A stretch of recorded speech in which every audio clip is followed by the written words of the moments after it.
Finally tonight, in a couple of weeks outside Los Angeles, some of the biggest and loudest groups in rock and roll will gather for the Cal Jam Festival. And none of those groups is bigger or louder than the Foo Fighters. Their leader, Dave Grohl, has now starred in two of the most popular bands in rock history. But as Jeffrey Brown tells us, Grohl has also successfully built a life balance between music and family. On the cusp of 50, but Dave Grohl is still a blur of rock and roll energy. It is honestly the best feeling in the world. When we walk out on stage and I bust into that first song,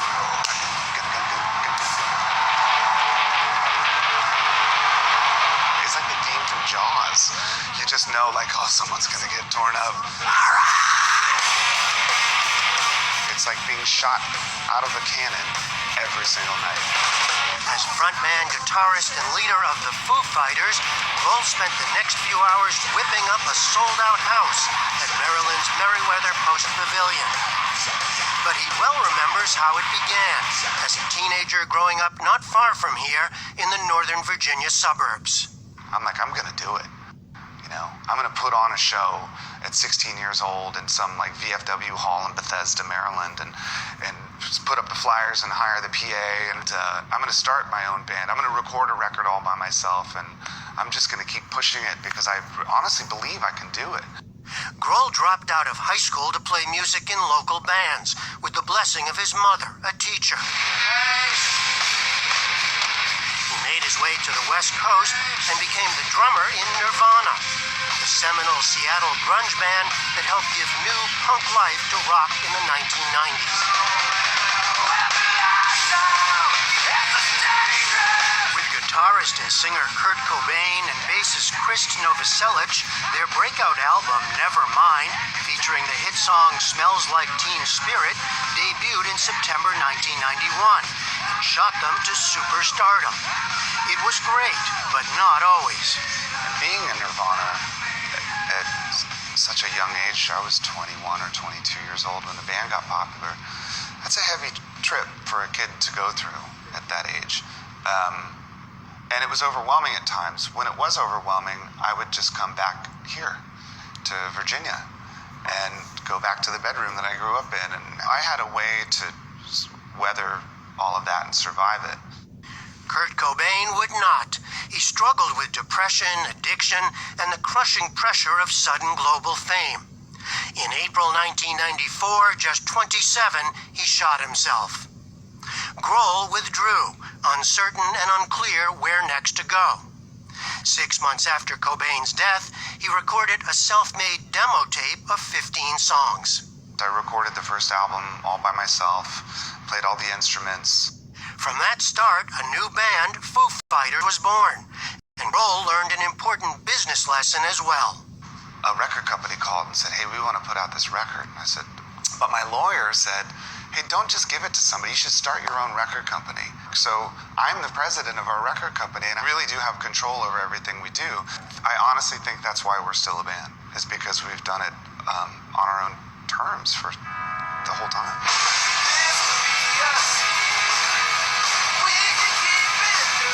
Their self-titled debut landed in 1995.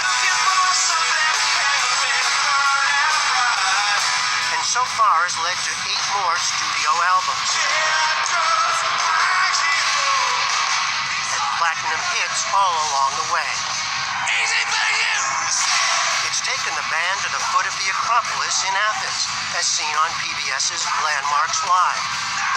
Even as Grohl remade himself, now as a lead singer and guitarist, joined by drummer Taylor Hawkins, guitarist Chris Shiflett and Pat Smear, bassist Nate Mendel, and keyboard player Rami Javi. The Foo Fighters are now on world tour in support of their latest album, Concrete and Gold, and Grohl calls the shots. Nobody told me what to do back then because nobody cared what I was doing, and now I still, nobody tells us what to do because we've just built this sort of fortress around our band so that it's protected by us.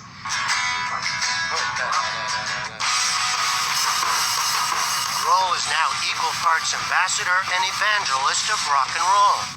The band's Sonic Highways project, both an album and HBO documentary series, took them to iconic musicians and locales around the nation, making the point that local still matters when it comes to music. Is that still true? I mean, we hear so much about the flattening of the earth, right? Everybody has the same technology. Now it's just the touch of a button, and some kid in his basement can let the world hear his latest masterpiece that he recorded in his bathroom. You know, I think that's amazing. That's the kind of independence and distribution that we dreamed of when we were kids. As far as it sort of changing the regional aspect of things, I don't think so, because I do think that there's still different accents, and there's still different flavors, and there's still different tempos. Go spend like a good winter in Seattle. That oppressive gray drizzle. That still has an impact on the music. Oh, it completely messes with your psyche, and if you're a musician, you're gonna, it just will.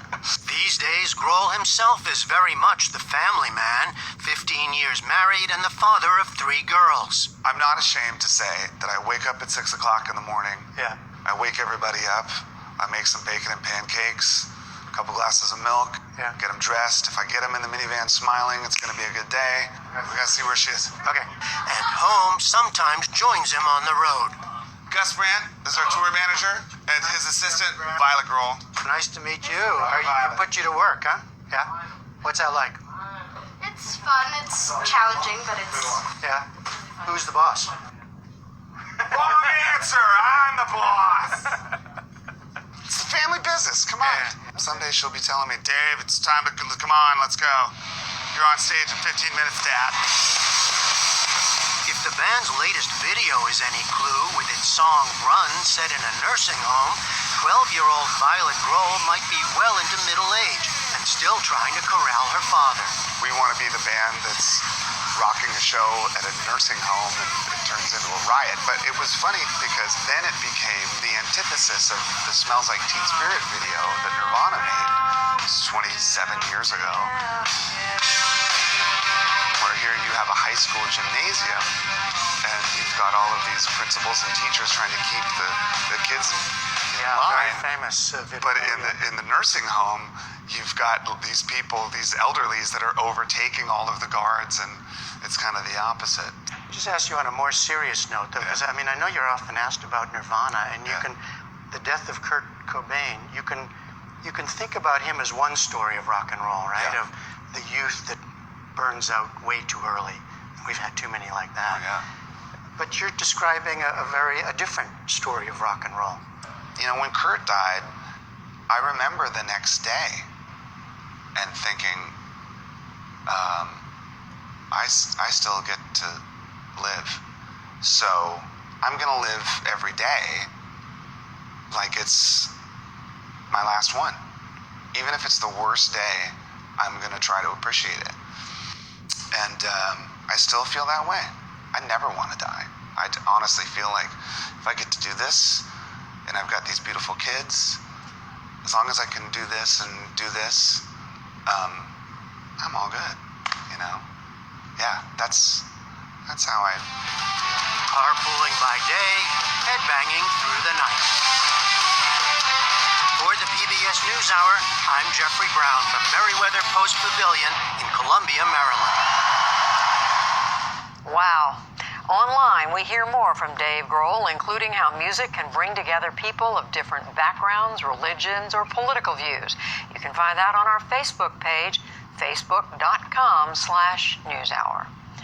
And that is the NewsHour for tonight. I'm Judy Woodruff. Have a great weekend. Thank you.